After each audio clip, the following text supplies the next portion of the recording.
Hello everyone, ఈ రోజు మనం కృష్ణాష్టమి స్పెషల్ అటుకుల పాయసం రెసిపీ చేయబోతున్నాం. Let's get start. ఫస్ట్లీ మనం ప్రీ హీట్ చేసుకుందాం.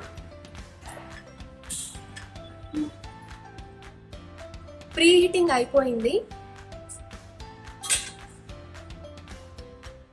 ఇందులో మనం గీ యాడ్ చేసుకుందాం.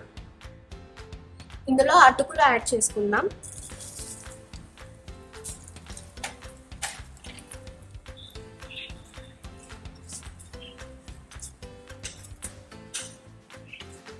కొంచెం సేపు అటుకులని రోస్ట్ చేసుకుందాం.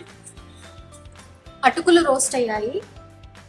ఇందులో 2 cups of milk, 1 cup of water add చేస్తున్నాను.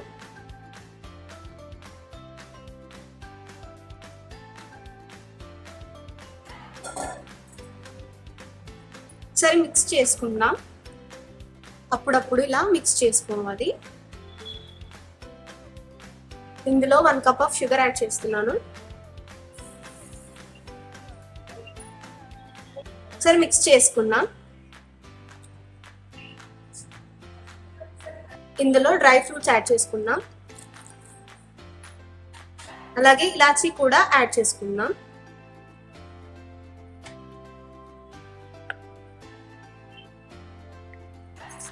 ఒక 5 minutes కుక్ చేసుకుందాము. కన్సిస్టెన్సీ థిక్ అయిన తర్వాత ఫ్లేమ్ ఆఫ్ చేసుకోవాలి.